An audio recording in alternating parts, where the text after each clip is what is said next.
This is you. You borrowed 5 grand from your cousin to fix your mom's roof, or maybe your nephew got drunk at a bar and talked shit about the wrong people. Either way, the price tag is a black hood over your head and a 3-hour drive with your face pressed against van floorboards that reek of bleach and piss. Congratulations, you have arrived, mostly because they just threw you onto cold tile like a bag of rotting fruit.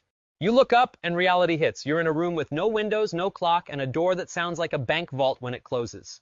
First few hours, you're useless, shaking, puking, trying to remember if you said goodbye to your daughter this morning or just grabbed your keys and left. But after the shock wears off, you start noticing things. That's what you do. You're the guy who fixes engines, who spots the problem before the customer even finishes describing the noise. And this place, it's got problems.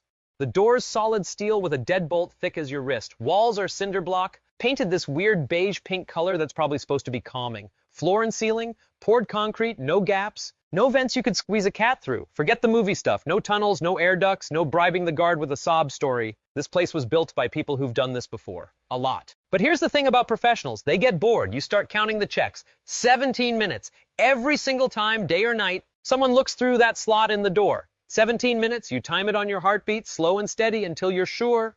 The crack in the armor isn't the door, it's the 17 minutes. You keep counting. Morning shift changes to afternoon. The first guy has these heavy boots, sounds like he's dragging something dead. Second guy is lighter, younger, stops to piss in the hallway. Third shift is where it gets interesting. One guy, maybe two. And the new kid sounds like he's running on fumes and energy drinks. That's your window, not the door, the people.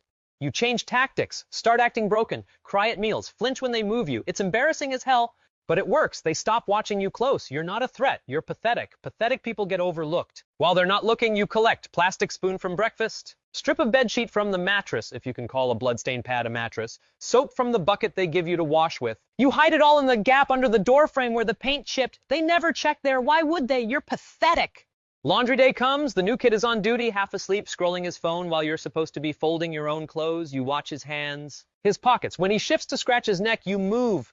Pen from his pocket into your sock, smooth as breathing, he never blinks.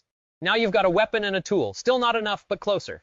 The real play takes 2 weeks. You talk to the new kid, not too much, just enough. Ask about his family, his girlfriend. How much they're paying him for this shit, you can see it in his face. He didn't know. Or he knew, but he didn't let himself think about it. Either way, you've got a hook in him now. He starts slipping, leaves the slot uncovered for 30 seconds, forgets to check the bathroom corner. One night, he opens the door alone. Just to talk, just to prove to himself he's not a monster. You're not a person anymore. You're the thing he should have been watching for. The pen goes under his jaw, not to kill, just to control. He freezes. You whisper in his ear, soft as a prayer, make a sound and I ruin your other eye. He believes you. They always believe you when you sound calm. 2 minutes later, you're wearing his clothes. He's in your bunk, tied with his own belt, gagged with the sheet strip. You walk out slow, counting steps, waiting for the shout that doesn't come. Kitchen, laundry, that back room with the plastic on the floor that you don't look at. Front door is right there. Handle's cold metal. You turn it. The radio crackles. A voice, not angry, amused, says your full name, first, middle, last, the one on your driver's license. The one your mom still uses when she's mad at you.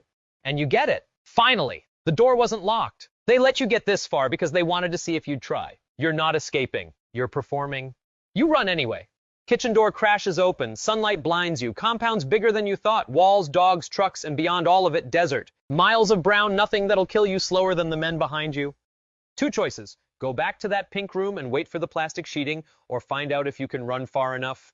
You pick the wall. 12 feet of smooth concrete, no handholds. You sprint anyway. Jump. Fingertips catch the top. Concrete scraping skin off your palms, and you haul yourself over by pure spite. Barbed wire catches your back. You feel it tear. Feel the blood run hot down your spine, but you're already falling. Hit the dirt. Run. The desert doesn't care about you. No shade, no water, sun cooking the top of your head. You run until your lungs are fire, until you can't hear dogs anymore, until the compound is just a smudge behind you. Then you walk, then you crawl. Then you're face down in sand, wondering if this is how it ends. You wake up to hands on your shoulders. Border Patrol. They ask questions. You answer, sort of. They give you water that tastes like copper and freedom. But here's what they don't tell you. You didn't escape. Not really. You're alive, yeah. Back in the States, new city, new name. Whole new life built on not thinking about pink walls in 17 minutes. But sometimes, 3 years later, you're in a grocery store parking lot and a radio crackles from a passing truck. And your hands start shaking. And you smell bleach that isn't there. Because the desert didn't finish with you, it just let you go home to wait.